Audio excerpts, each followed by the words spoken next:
Okay, धन्यवाद धन्यवाद. धन्यवाद सर. आणि तुमच्या सगळ्यांच्या टाळ्यांकडून कळलेलंच आहे की आपण किती आतुर झालेला आहे, त्यामुळे मी जास्त वेळ घेत नाही. वक्ता दशसहस्त्रेषु असं म्हटलं जातं, म्हणजे 10,000मध्ये एखादा वक्ता जन्माला येतो. आणि असे वक्ते आज आपल्याला लाभलेले ते म्हणजे प्राध्यापक नितीन मादगुडे पाटील. जोरदार टाळ्यांनी त्यांचं स्वागत करूया.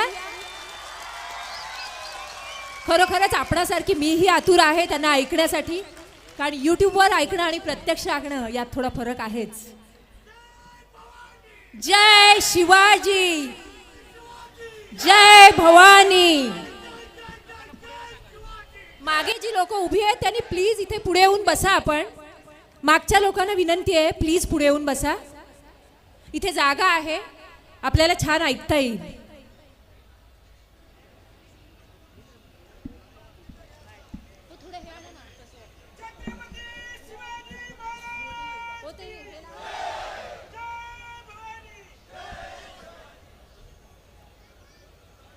चौथीत असताना सरांनी वक्तृत्व स्पर्धेमध्ये पहिल्यांदा भाग घेतला आणि त्यामध्ये त्यांना प्रथम क्रमांकाचं प्राईज मिळालं. आणि त्यानंतर त्यांनी मागे वळून पाहिलं नाही. आजपर्यंत सरांनी 127 वक्तृत्व स्पर्धेमध्ये प्रथम क्रमांकाचं पारितोषिक मिळवलेलं आहे. आणि ही त्यांच्या वाणीची कमाल आहे. खरोखरच असा वक्ता एखादाच विरळाच, आणि आज ते आपल्याला लाभलेत ही अभिमानाची आणि आनंदाची गोष्ट आहे.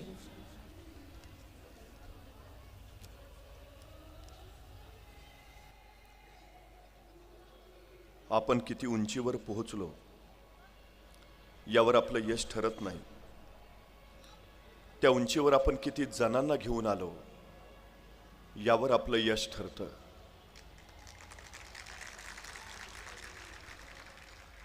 ग्रामीण भागातला एक ध्येयवेडा युवक मुंबईमध्ये येतो. इथल्या सर्वसामान्य माणसाच्या न्यायहक्कासाठी झगडतो. सफाई कर्मचाऱ्यांपासून कामगारांपर्यंत त्यांच्यासाठी लढा उभारतो. पायाभूताने मूलभूत सोयी सुविधांसाठी सतत झगडत राहतो.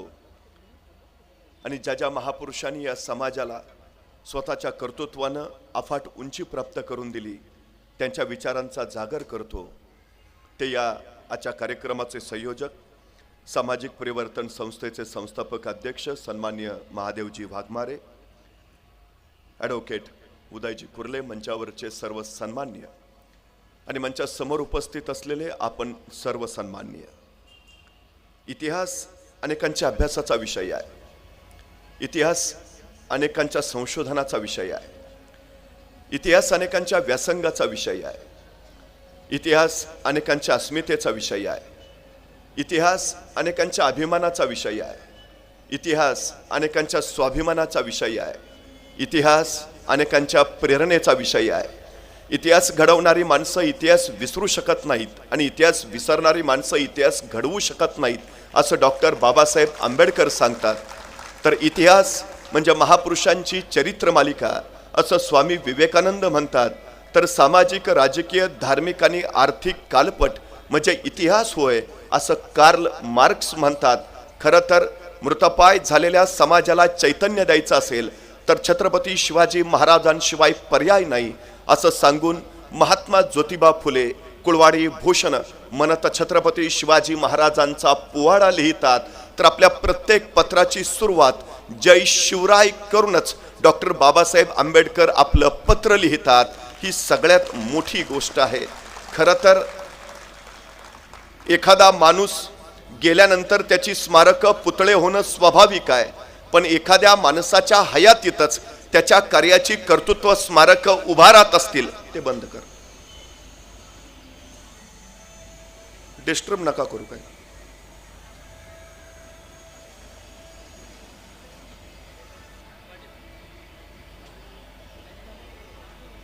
नाही नाही,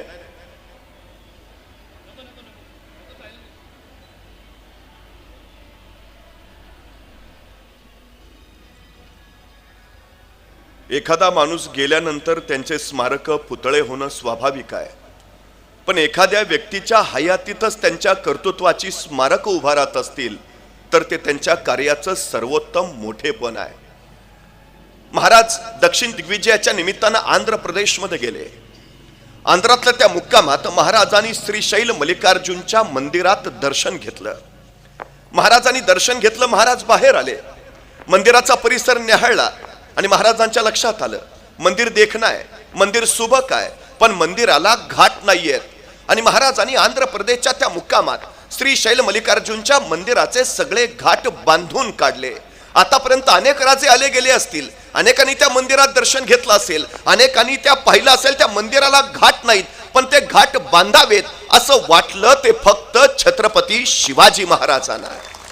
खरं तर आताचा कुणी असता तर म्हणाला असता की तो भाग कुठं माझ्या मतदारसंघात येतो, पण ही संकुचितता महाराजांच्या दृष्टीत नव्हती. महाराजांनी श्रीशैल मल्लिकार्जुनच्या मंदिराचे सगळे घाट बांधून काढले. एके दिवशी मंदिरातनं दर्शन घेऊन महाराज बाहेर पडले आणि महाराजांनी शिखराचं दर्शन घेण्यासाठी शिखराकडे पाहिलं. महाराजांच्या लक्षात आलं मंदिराच्या प्रत्येक कोपऱ्यावर एक गोपूर आहे, पण चौथ्या बाजूचं गोपूर बांधायचं राहिलंय, ते अपुर आहे. आणि तत्काळ महाराजांना वाटलं की अपुरं राहिलेलं गोपूर बांधायला हवं, ते पूर्ण करायला हवं. महाराजांनी आंध्र प्रदेश मधले काही मजूर बोलावले, मजुरांना सांगितलं की अपूर्ण गोपूर बांधून पूर्ण करा, किती खर्च येईल. मजुरांनी रक्कम सांगितली, महाराजांनी तत्काळ पैसे दिले आणि महाराज पुढच्या मोहिमेला निघाले. महाराजांनी दिलेल्या रकमेच्या बळावर आंध्र प्रदेश मधल्या त्या मजुरांनी श्रीशैल मल्लिकार्जुनच्या मंदिराचं ते चौथं गोपूर बांधून पूर्ण केलं. गोपूर बांधून झाल्यावर ते सगळे मजूर एकत्र बसले आणि त्यांची चर्चा चालू झाली. ऐसा राजा होणे नाही. कित्येक आले गेले, कित्येकानी मंदिर पाहिले, कित्येकानी शिखराचे दर्शन घेतले, चौथे गोपूर बांधावयाचे राहिले हे अनेकांच्या ध्यानी आले, पण बांधावे असे वाटले ते फक्त छत्रपती शिवाजी महाराजांना. धन्य ऐसा राजा होणे नाही. अरे या राजांची कीर्ती चिरंतन राहायला हवी. हे राजे आपल्या सतत समोर असायला हवेत. राजांचं अस्तित्व इथं असायला हवं. राजांकडून सतत आपल्याला प्रेरणा मिळायला हवी. काय करता येईल. आणि एक मजूर म्हणाला, आपण असं केलं तर हे जे चौथं गोपूर आपण बांधलंय, त्या चौथ्या गोपुरात आपण महाराजांचीच मूर्ती बसवली तर उत्तम उत्तम उत्तम. आणि आश्चर्य वाटेल, आंध्र प्रदेश मधल्या त्या मजुरांनी वर्गणी काढली आणि श्रीशैल मल्लिकार्जुनच्या मंदिराच्या त्या चौथ्या गोपुरात छत्रपती शिवाजी महाराजांची मूर्ती बसवली. महाराजांच्या हयातीत महाराजांचं उभारलं गेलेलं हे जिवंत स्मारक आहे आंध्र प्रदेशमध्ये. महाराजांनी तिथंच एक ध्यान मंदिर सुद्धा उभा केलेलं. काळाच्या पडझडीत ते पडलं. आता त्या ध्यान मंदिराच्या जागी छत्रपती शिवाजी महाराजांचं तिथं स्फूर्ती मंदिर उभारलं गेलेलं आहे. महाराज दक्षिण दिग्विजय करून परत निघाले. येता येता कर्नाटक मध्ये आले. बेलवाडी नावाचं एक ठाणं आहे. सावित्रीबाई देसाई नावाच्या ठाणेदारीने तिथं राज्य करत होत्या. नवरा आदिलशाहीचा सरदार मरण पावला. नवऱ्याच्या पश्चात ठाण्याचा कारभार या सावित्रीबाई देसाई पाहत होत्या. आमचा सकोजी गायकवाड नावाचा सरदार, त्याला असं वाटलं की सगळं जिंकत निघालोच आहे, तर बेलवाडीचं ठाणंही जिंकावं. कुणी सावित्रीबाई म्हणून ठाणेदारी नाहीत, सहज पराभूत करता येतील. त्यांनी मोजकं सैन्य घेतलं आणि त्या बेलवाडीच्या ठाण्यावर हल्ला चढवला. पण बाई मोठ्या चिवट आणि जिद्दीच्या, त्यांनी सकोजीचा सपशेल पराभव केला. सावित्रीबाईने आपला पराभव केलाय हे जर महाराजांना कळालं तर. आणि सकोजीनं पुनश्च तयारी केली, बलाढ्य फौज घेतली आणि पुन्हा एकदा बेलवाडीच्या ठाण्यावर हल्ला चढवला. यावेळी मात्र सावित्रीबाई देसाईंचा पराभव झाला. विजयाच्या उन्मादात सकोजीने त्यांना कैद केलं. महाराजांच्या सामने चला. आणि कैद झालेल्या सावित्रीबाई निघाल्या, पण अचानक थबकल्या, गर्दिशी मागा वळाल्या. स्वतःचं तानं बाळ त्यांनी आपल्या सोबत घेतलं आणि म्हणाल्या, आता चला. तानं बाळ घेतलेल्या कैदी झालेल्या सावित्रीबाई महाराजांच्या पुढे उभा राहिल्या. आपण कैदी आहोत, आपण पराभूत आहोत. हा राजा आता आपल्याला शिक्षा सुनावणार, हा राजा आता आपल्याला सजा देणार. पण महाराजांनी काही सजा देण्या अगोदरच सावित्रीबाई सरकन पुढे झाल्या आणि आपल्या हातातलं तानं बाळ त्यांनी महाराजांच्या मांडीवर ठेवलं आणि महाराजांना म्हणाल्या, मी तुमची कैदी आहे, मी तुमची दोषी आहे. काही शिक्षा द्यायची असेल तर ती मला द्या, पण या सगळ्या प्रकारात माझ्या या तान्या बाळाचा काही दोष नाही, त्याला दोषीच नको. आपल्या मांडीवरच्या त्या तान्या बाळाकडे बघत महाराजांनी स्मित केलं. चिटणीसाला इशारत झाली. चिटणीस दुधाची वाटी घेऊन आला आणि आपल्या मांडीवर असलेल्या त्या तान्या बाळाला महाराजांनी चमच्यानी दूध पाजलं. दूध पाजून झाल्यावर महाराज त्या तान्या बाळाकडे बघत सावित्रीबाईंना म्हणाले, हा आमच्या मांडीवर जो आहे ना, तो आमचा भाचा आहे, हा आमचा भाचा आहे. म्हणजे तुम्ही आमच्या बहीण झाला. मग कुठला भाऊ बहिणीचं राज्य बळकावतो, कुठला भाऊ बहिणीला सजा देतो, कुठला भाऊ बहिणीला शिक्षा फरमावतो. सखोजी यांचं राज्य यांना परत द्याच, पण आमच्या बहीण म्हणून चोळी बांगडीसाठी यांना आमच्याकडून नवराज्य जोडून द्या, आणि हा आमचा भाचा त्याच्या दूध भातासाठी वतनाची व्यवस्था करा. त्या सावित्रीबाईंना काही कळेना. शिक्षा करणं राहिलं बाजूला, माझं राज्य ताब्यात घेणं राहिलं बाजूला. हा राजा माझं राज्य तर मला परत देतोच, पण मला आपली बहीण म्हणून चोळी बांगडीसाठी नवराज्य जोडून देतो. माझ्या मुलाला भाचा मानतो, त्याच्या दूध भाताची व्यवस्था करतो. धन्य धन्य ऐसा राजा होणे नाही. अरे राजांचं हे मोठे पण लोकांना कळायला हवं. राजांची कीर्ती चिरंतन राहायला हवी. आणि म्हणूनच या सावित्रीबाई देसाईंनी या प्रसंगाची 3 दगडी शिल्प तयार केली. महाराज बसलेत, त्यांच्या मांडीवर ते तानं बाळ आहे. महाराज त्याला चमच्याने दूध पाजतायत आणि शेजारी सावित्रीबाई देसाई उभा आहेत. अशी ती दगडी शिल्प. कधी कर्नाटकात गेलात तर धारवाड नावाचा जिल्हा आहे, त्या धारवाड जिल्ह्यात यादवाड नावाचं गाव आहे. त्या यादवाड गावात एक मारुतीचं मंदिर आहे, आणि त्या मारुतीच्या मंदिरात सावित्रीबाई देसाईंनी उभारलेलं महाराजांचं हे दगडी शिल्प आहे. महाराजांच्या हयातीत महाराजांचं उभारलं गेलेलं हे कर्नाटकातलं जिवंत स्मारक आहे. महाराजांनी आपल्या स्वराज्यामध्ये आपल्या सैनिकांना सक्त आदेश दिला, रयतेच्या भाजीच्या देठालाही हात लावायचा नाही. पण कुठल्या रयतेच्या? आपल्या स्वराज्यातल्या नव्हे. शत्रूवर स्वारी करायला ज्यावेळी परराज्यात जाल, शत्रूच्या राज्यात असाल, त्यावेळी शत्रूच्या रयतेच्या भाजीच्या देठालाही हात लावायचा नाही. महाराजांनी सक्त नियम केला. मंदिर, मस्जिद, चर्च धक्का लावायचा नाही. आपल्या मातीतल्या नव्हे, शत्रू राज्यातल्याही. आणि महाराजांनी स्पष्ट सांगितलं, परस्त्री माते समान, स्त्रीला हात लावायचा नाही. राजकारण हे अर्थकारणावर अवलंबून असतं, पण छत्रपती शिवाजी महाराजांचं राजकारण हे जीवनाधिष्ठित नैतिक मूल्यांवर आधारित होतं. हे स्वराज्याचं सगळ्यात मोठं वैशिष्ट्य आहे, सगळ्यात मोठं. महाराजांनी स्वराज्य उभा केलं. खरं तर ते महाराजांनी उभा केलं. महाराजांनी या राज्याचं नाव शिवराज्य ठेवायला हवं होतं, आम्हाला अभिमानच वाटला असता. पण महाराजांनी निर्माण केलेल्या राज्याचं नाव शिवराज्य नाही ठेवलं, नाव ठेवलं स्वराज्य. स्व म्हणजे माझं, माझं राज्य. या मातीत उगवलेल्या कुणीही या राज्याच्या नावाचा उच्चार करावा. स्वराज्य, माझं राज्य. अरे मग माझं आहे ना, मलाच लढलं पाहिजे, मलाच झगडलं पाहिजे, मलाच झुंजलं पाहिजे, मलाच मेलं पाहिजे. ही उर्मीतल्या प्रत्येकात रुजवली, फुलवली, बहरवली, आणि मग इथली माणसं मातीसाठी लढायला, झुंजायला, मरायला सिद्ध झाली. नाहीतर मला राऊंड राऊंड प्रश्न पडतो, काय दिलं असेल हो महाराजांनी? आमच्या तानाजीनी पोराचं लग्न काढलंय, पत्रिका द्यायला महाराजांकडे गेला. रायबाच्या लग्नाला यायचं बरं का. मात्र राजांची नजर आहे कोंढाण्यावर, आणि कोंढाण्याकडे पाहता पाहता राजे तानाजींना म्हणाले, तान्हा कोंढाणा घ्यायचं म्हणे आहे रे. तसे सर्दी सुटले तानाजी, हातातल्या पत्रिका फेकल्या. राजा आधी लगीन कोंढाण्याचं, मग रायबाचं, आणि पोराचं लग्न टाकून तानाजी कोंढाण्याचं लग्न करायला गेले. गेले गेले गेले असे गेले की रायबाचं लग्न करायला परतच नाही आले. मला राऊंड राऊंड प्रश्न पडतो, काय दिलं असेल महाराजांनी तानाजींना? का महाराज म्हणले असतील तानाजींना, तान्हा तेवढा कोंढाणा घ्या, मग महानगरपालिकेच्या तिकिटाचं तुमचं बघतो. काय दिलं? काही नाही. महाराजांनी स्पष्ट सांगितलं, मी सांगतोय म्हणून नको येऊस, मी म्हणतोय म्हणून नको लढूस. तुला जर वाटत असेल तुझ्या पोरी बाळींच्या बरोबर सुरक्षित राहावी तर ये. तुला जर वाटत असेल हे तुझं राज्य तुझंच राहावं तर ये. तुला जर वाटत असेल तुझ्या उद्याच्या पिढ्या सुखात नांदाव्यात तर ये. मी सांगतोय म्हणून नव्हे. इथला प्रत्येक जण जो आला ना, तो स्वतःच्या राज्यासाठी आला, उद्याच्या पिढ्यांच्या भविष्यासाठी आला. नाहीतर मला एका प्रश्नाचं उत्तर द्या, आपल्या घरातल्या विजेच्या बल्बला आपण कधी दगड मारतो का? नाही. आणि रस्त्यावरची एक तरी ट्यूब आपण नीट ठेवतो का? का हो?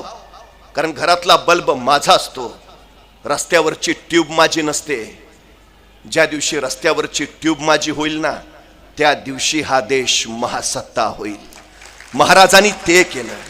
इथल्या प्रत्येकाला सांगितलं हे तुझं आहे. अरे तुझं आहे ना, मग ते तुलाच उभं राहावं लागेल. त्याच्या रक्षणासाठी, संवर्धनासाठी तुलाच उभं राहावं लागेल. महाराज प्रेरक झाले आणि हजारोंना त्यांनी प्रेरणा दिली. आणि मातीत राबणारी कष्टकरी शेतकऱ्यांची पोरं स्वतःच्या राज्यासाठी तळहातावर गर्दन घेऊन उभा राहिली.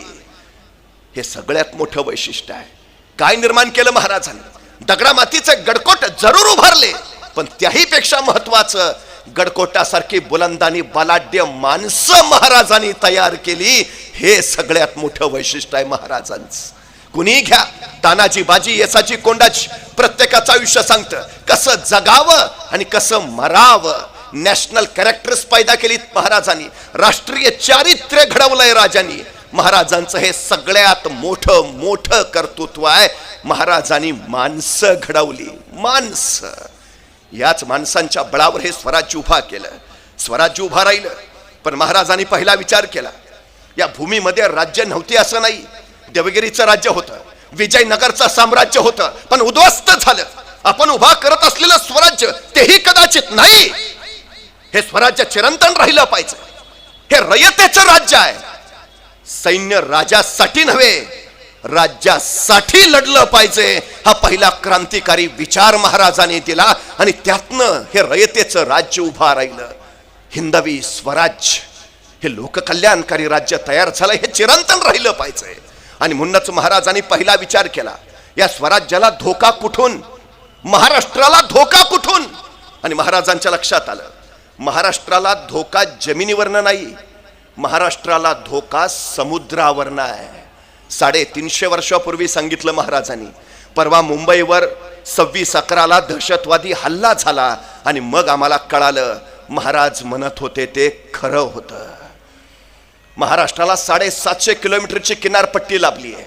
शत्रू या किनारपट्टीवरनं यायची शक्यता होती आणि म्हणूनच सम्राट चंद्रगुप्तानंतर हिंदुस्थानात स्वतःचं आरमार उभा करणारा पहिला राजा म्हणून आम्हाला छत्रपती शिवाजी महाराजांचं नाव घ्यावं लागतं. कधी भारतीय नौदलात गेला तर नौदलाच्या प्रवेशद्वारावरच लिहिलंय, भारतीय आरमाराचे जनक छत्रपती शिवाजी महाराज. महाराजांनी आरमार उभा केला. स्थानिक लोकांच्या बळावर, कोळी, आगरी, भंडारी, मुस्लिम या साऱ्या लोकांच्या बळावर महाराजांचं आरमार तयार झालं.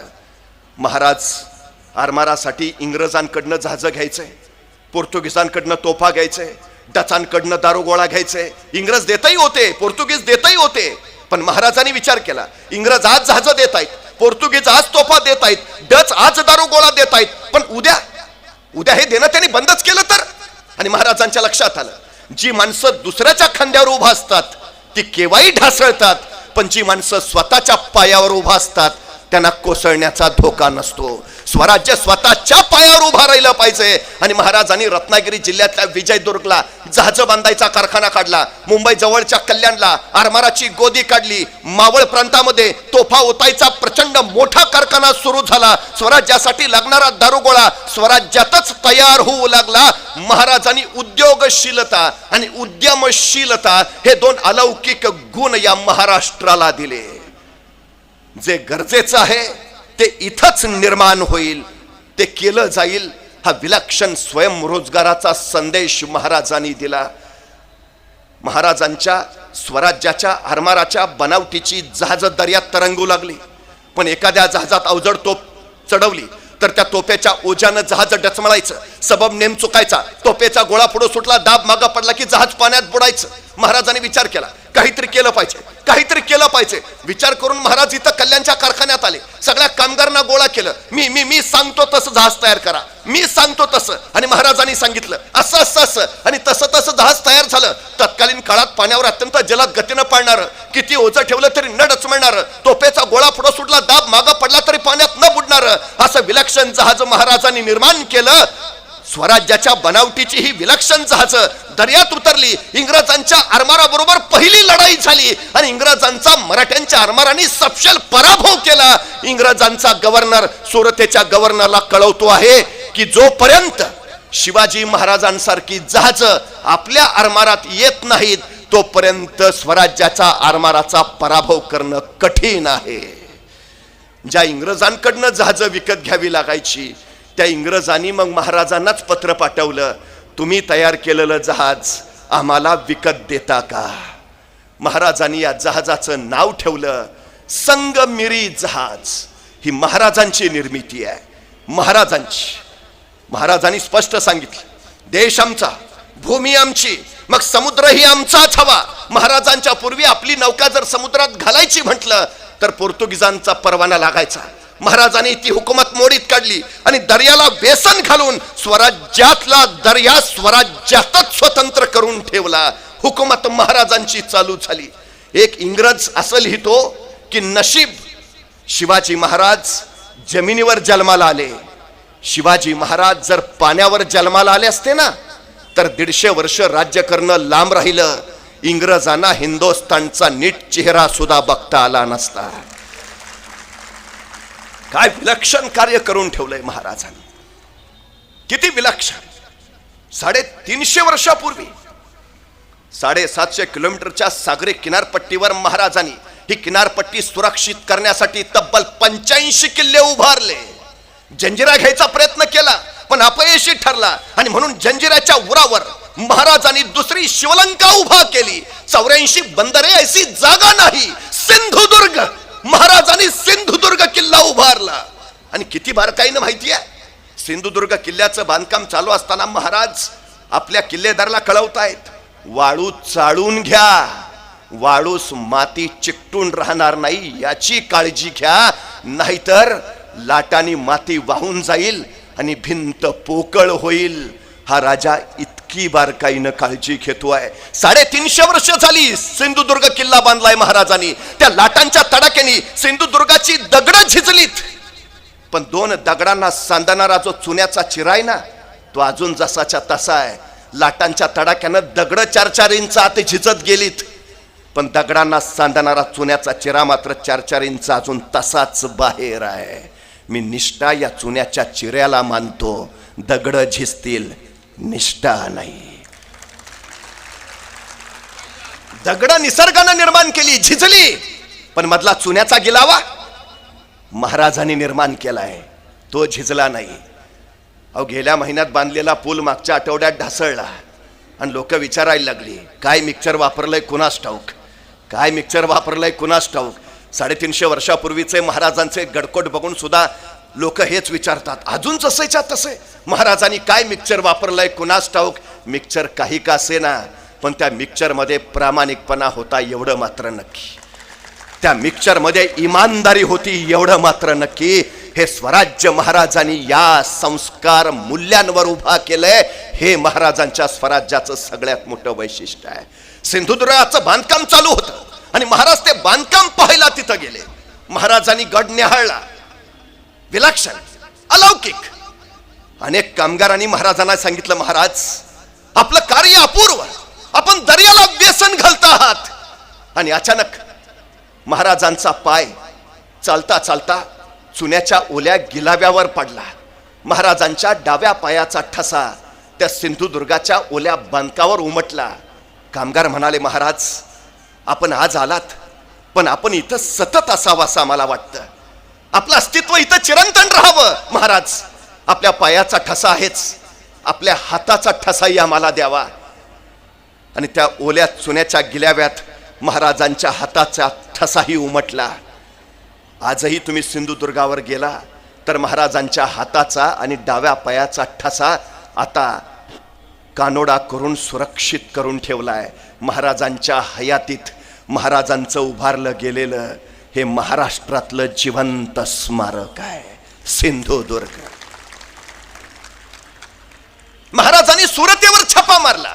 आता सुरतेवर छापा का? इंग्रजांची वखार लुटायची आहे, पैसा सोनं नाणं संपत्ती अडका पाहावं. पण महाराजांची जिज्ञासून जर शोधत होती वेगळंच काहीतरी. इंग्रज धूर्त, इंग्रज हुशार, इंग्रज पुढारलेले. महाराज हे नव्हतं शोधत, काहीतरी वेगळं असेल, काहीतरी इंग्रजांकडे वेगळं असेल.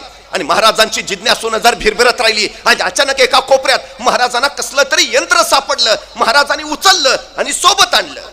यंत्र उचलून आणलं खरं, पण यंत्र कशाचं आहे तेच कळेना. जिज्ञासा किती आहे महाराजांची बघा. महाराजांनी परत इंग्रजांना पत्र पाठवलं, ते परवा आम्ही छापा मारलेला, आणलंय तुमचं यंत्र उचलून, पण ते कशाचं आहे सांगता का? नाही सांगितलं इंग्रजांनी. महाराजांनी शोध घेतला, यंत्र कशाचं कशाचं कशाचं यंत्र. आणि महाराजांच्या लक्षात आलं, हे छपाई करायचं यंत्र आहे. उत्तम उत्तम उत्तम, छपाई कला सुरू करता येईल, ग्रंथ छापता येतील, ज्ञान प्रवाहित करता येईल. हे हे यंत्र चालू झालं पाहिजे. महाराजांनी पुन्हा इंग्रजांना पत्र पाठवलं. ते छपाई यंत्र चालवणारा माणूस पाठवता का? नाही पाठवला इंग्रजांनी. जेवढा काळ महाराज सुरतमध्ये होते तेवढा काळ ते यंत्र चालू करायचा त्यांनी विलक्षण प्रयत्न केला, पण माणूस मिळाला नाही. महाराज महाराष्ट्रात यायला निघाले आणि तेव्हा ते छपाई यंत्र त्यांनी सुरतेच्या भीमजी पारेख नावाच्या माणसाला दिलं आणि सांगितलं हे यंत्र सुरू करा, छपाई कला सुरू करा. महाराज महाराष्ट्रात आले आणि सुरतेच्या त्या भीमजी पारेखनं महाराजांनी दिलेलं छपाई यंत्र सुरू केलं आणि सुरतमध्ये हिंदुस्थानातला पहिला छापखाना सुरू झाला, ज्याचं नाव होतं श्री शिवाजी छापखाना. भारतीय छपाई कलेचे उद्गाते म्हणून आम्हाला महाराजांचंच नाव घ्यावं लागतं. हे 350 वर्षापूर्वी केलंय महाराजांनी. असं कुठलं क्षेत्र नाही ज्या क्षेत्रामध्ये महाराजांनी अशी अपूर्व क्रांती केली नाही. आणि महाराजांकडे आहे काय? सामर्थ्य आहे, संपत्ती आहे, सैन्य आहे, काय आहे? 750 वर्षाचं पारतंत्र्य फक्त 35 वर्षात हटवलं महाराजांनी. जगाच्या इतिहासातली सगळ्यात अल्पावधीत घडलेली क्रांती आहे, फक्त 35 वर्षात. कुणाच्या बळावर? रानावनात काम करणाऱ्या शेतकऱ्यांच्या बळावर घडवलेली ही क्रांती आहे, फक्त 35 वर्षात. स्वराज्य हाच ध्यास आणि स्वराज्य हाच श्वास झाला होता महाराजांचा, फक्त 35 वर्षात. कोण होतं सोबत? हाताशी काही नसताना महाराजांनी राज्य उभा केलं. आमच्याकडे मात्र सगळं रेडीमेड तयार असताना आमच्या हातून काही होत नाही. नाहीतर एखाद्याला ढाल द्यावी, तलवार द्यावी, एवढंच काय त्याला घोड्यावर नेऊन बसवावा, त्याच्या पुढे जाऊन त्याला रणांगणात नेऊन सोडावा आणि मग म्हणावं लेका आता तरी लढ, तरी पट्ट्या निवांतच. अरे लडकी, तुमचं लढू कसा? एका हातात ढाल आहे, दुसऱ्या हातात तलवार आहे, दोन्ही हात एंगेज आहेत, लढणार कसा? अरे मग निदान पळून तरी जा. पळू तरी कसा? घोड्यावर बसलोय दिसत नाही काय? चोह बाजूनी अडचण आहे हो आमची. मुंगी बघितली? मुंगी मुंगी मुंगी केवढीशी, तिचं डोकं केवढंस, डोक्यातला मेंदू केवढासा, तरी पण त्या मुंगीला बरोबर कळतं कुठल्या गावातल्या, कितव्या आळीतल्या, कितव्या घरातल्या, कितव्या खोलीतल्या, कितव्या कपाटावरच्या, कितव्या फळीवर किती नंबरचा साखरेचा डबा आहे. रस्ता दाखवावा लागत नाही.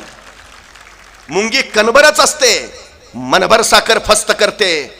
मराठे सुद्धा कणभरच होते, पण मनभर मोगल उद्ध्वस्त केले ते या निश्चयाच्या आणि निर्धाराच्या बळावर. ध्येयाशिवाय जीवन व्यर्थ आहे. महाराजांनी ध्येय घेतलंय. काय ध्येय? ॲबे करे नावाचा फ्रेंच प्रवासी रोह्याला उतरला. त्याला राजापूरच्या बंदरावर जायचं आहे, पण दर्यावर हुकूमत महाराजांची. राजापूरला जायचं तर महाराजांच्या कार्यालयातनं परवाना घेतल्याशिवाय त्याला पुढे जाता येत नव्हतं. तो रोह्याच्या कार्यालयात गेला, मला राजापूरच्या बंदरात जायचा परवाना हवाय. आणि हा परवाना घेता घेता रोह्याच्या कार्यालयात असलेल्या शिवाजी महाराजांच्या माणसाला त्यांनी विचारलं, तुमचे महाराज प्रत्येक लढाईत यशस्वी होत आहेत, तुमचे महाराज प्रत्येक युद्ध जिंकतायत, तुमच्या महाराजांच्या यशाचं कारण काय? आणि शिवाजी महाराजांचा तो माणूस सांगतोय, अभ्यास, विलक्षण अभ्यास. असं कुठलंही क्षेत्र नाही ज्या क्षेत्राचा महाराजांना अभ्यास नाही. राज्यशास्त्र, धर्मशास्त्र, नीतिशास्त्र, अर्थशास्त्र, साऱ्याचा विलक्षण अभ्यास आमच्या महाराजांचा आहे.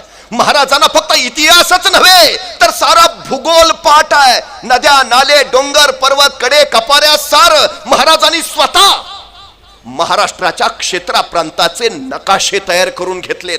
महाराजांकडे स्वतःच्या घटरस्त्यांचे नकाशे आहेत. महाराज विलक्षण. महाराज सगळ्यात जास्त खर्च आपल्या गुप्तहेर खात्यावर करतात. साऱ्या राज्यांमध्ये त्यांचे हेर आहेत. दुसऱ्या क्षणाला वार्ता महाराजांपर्यंत पोहोचते. महाराजांचं बलस्थान म्हणजे महाराजांचं हेर खातं. ॲबेकरेनं पुढचा प्रश्न विचारला, महाराज हे सगळं करतायत, पण तुमच्या महाराजांचं स्वप्न काय आहे? तुमच्या महाराजांचं ध्येय काय आहे? तुमच्या महाराजांची महत्वाकांक्षा काय आहे? आणि रोह्याच्या कार्यालयातला तो महाराजांचा माणूस सांगतोय, आमच्या महाराजांचं स्वप्न, आमच्या महाराजांचं ध्येय, आमच्या महाराजांची महत्वाकांक्षा सिंधू नदीपासून बंगालच्या उपसागरापर्यंत, अहद तंजावर पासून तहद पेशावर पर्यंत अखंड साम्राज्य उभा करायचं आणि या साम्राज्यावर भगवा डौलानं फडकावत ठेवायचा, हे माझ्या राजांचं स्वप्न आहे. काय सांगतोय स्वप्न? सिंधू नदीपासून बंगालच्या उपसागरापर्यंत अखंड साम्राज्य उभा करायचं. हे स्वप्न फक्त महाराजांचं नाही, रोह्याच्या कार्यालयात काम करणाऱ्या शेवटच्या माणसाचं सुद्धा झालंय. महाराजांनी आपलं स्वप्न इथल्या प्रत्येकाच्या काळजात पेरलं, तेव्हा इथली माणसं मातीसाठी समर्पित व्हायला उभा राहिली. ध्येय ठरवा, ठरवायलाच हवं. एकदा ध्येय ठरलं की मग प्रवासाला आरंभ करता येतो. आरंभ करण्याआधी सगळ्यात महत्वाची गोष्ट आहे नियोजन. तुम्ही काम किती करता याला महत्व नाही, तुम्ही काम कसं करता हेही महत्वाचं नाही, तुम्ही तुमच्या कामाचं नियोजन कसं करता हे फार आणि फार महत्वाचं आहे. 50 वर्षाचं आयुष्य आहे महाराजांचं, पण या 50 वर्षाच्या आयुष्यात एकही घटना अशी नाही, एकही प्रसंग असा नाही की ज्याचं महाराजांनी नियोजन केलं नाही. अहो ते जाऊ द्या, आईच्या गर्भात असतानाच ज्यांच्या आयुष्याचं नियोजन ठरलंय असे जर कोणी महापुरुष या सृष्टीत जन्माला आले असतील तर छत्रपती शिवाजी महाराजांशिवाय दुसरं नाव नाही. जन्माला यायच्या आधीच ठरलंय का जन्माला यायचं आहे, जन्माला यायच्या आधीच ठरलंय जन्माला येऊन काय करायचं आहे. 50 वर्ष एकही प्रसंग नाही बरं ज्याचं महाराजांनी नियोजन केलं नाही. महाराजांच्या आयुष्यात एक आणि एकमेव घटना ज्याचं महाराजांनी नियोजन केलं नव्हतं ती म्हणजे महाराजांचा मृत्यू. फक्त त्याचंच नियोजन नव्हतं. साधी गोष्ट आहे, 10 नोव्हेंबर 1659 महाराजांनी प्रतापगडावर अफजल खानाचा कोतळा बाहेर काढला. अफजल खानाचा कोतळा बाहेर काढायला महाराजांना फक्त 2 मिनिटं लागली, पण या 2 मिनिटाच्या यशस्वीतेसाठी महाराजांनी तब्बल 1 वर्ष नियोजन केलं होतं. तब्बल 1 वर्ष. आपल्याला स्वराज्य उभा करायचं आहे, सिंधू नदीपासून बंगालच्या उपसागरापर्यंत साम्राज्य उभा करायचं आहे. महाराजांचं नियोजन इतकं की उपलब्ध असणाऱ्या साधन सामुग्रीचा अचूक वापर केला, उपलब्ध असणारं मनुष्यबळ अचूक हेरलं. कणभर सोनं मिळवण्यासाठी मनभर माती बाजूला करावी लागते, पण सोन्यासारखी माणसं महाराजांनी अशी हेरून हेरून कमावली जी स्वराज्य घडवणारी ठरली. महाराज 13, 14, 15, 16, 17, 18 वर्षाची पोरं घ्यायचे, दूरवर एखाद्या जंगलात जायचे, जंगलातल्या दाट झाडीत या पोरांना तलवारबाजीचा युद्धाचं शिक्षण द्यायचे, पण कुणाला नकळत, कुणाला कळणार नाही अशा बेतानं. आणि आपल्या जंगलात आत काय चाललंय ते बाहेर कुणाला कळू नये म्हणून शिवबाराजांनी जंगलाच्या बाहेरच्या झाडावर एक पोऱ्या उभा केलेला असायचा. त्याला सांगितलेलं असायचं, कुणी अनोळखी माणूस येताना दिसला की तू नुसता खुनेचा आवाज कर, तुझा खुनेचा आवाज ऐकला का मी तलवारी शमशेर लपून ठेवतो आणि विटीदांडूचा खेळ चालू करतो, म्हणजे कुणाला कळणार नाही आपला आत काय चाललंय ते. त्या दिवशी शिवबाराजांचा खेळ रंगात आला होता. आपल्या सोबत त्यांना तलवारबाजीचा युद्धाचं प्रशिक्षण दिलं जात होतं. त्याचवेळी जंगलाच्या बाहेरच्या झाडावर एक खुनेचं पोरग टेहळणी करत बसलं होतं. त्याचवेळी त्याला दिसलं एक 15-16 वर्षाचं रांगडं पोरग येताना. तसं खुनेचं पोर थरारलं, नीट निरखून बघितलं, येणारं पोर अनोळखी वाटलं. तसं बसल्या जागेहून त्यांनी हुबेहूब मोराचा आवाज काढला. मोराचा आवाज म्हणजे खून शिवबाराजांना कळवायची की कुणी अनोळखी येतंय, सावध राहा. शिवबाराजांनी मोराचा आवाज ऐकला, आपल्या सोबत्यांना सांगितलं, अरे तलवारी शमशेर लपून ठेवा, विटीदांडूचा खेळ चालू करा, कुणी अनोळखी येत आहे. पोरांनी तलवारी लपवल्या, विटीदांडूचा खेळ चालू झाला. तोपर्यंत जंगलाच्या बाहेरच्या झाडावरचं ते खुनेचं पोरग टप्प दिशेखाली पडलं होतं. 15-16 वर्षाच्या त्या रांगड्या पोरापुढे उभा राहिलं होतं आणि त्याला दमात घेऊन विचारत होतं, कोण र तू? आणि ते 15-16 वर्षाचं रांगडं पोरग सांगत होतं, रामोशाचा बहिर्जी जी. काय काम काढलं सर? काही नाही जी, राजांना भेटायचं होतं. का र? बोलू की राजांना मग सांगतो. ते खुन्याचं पोर म्हटलं तो म्हणताच मी राजासनी सांगाव देऊन येतो. खुन्याचं पोर गात गेलं, राजांना सांगू लागलं, राज कुणी रामोशाचा बहिर्जी आलाय जी. राजे म्हणले दे पाठवूनात. बहिर्जी आत आला, राजांपुढे उभा राहिला. राजाने विचारलं, काय काम काढलंस रे? तसा बहिर्जी म्हणाला, राज आम्हाला बी तुमच्या खेळात घ्या की सामील करून.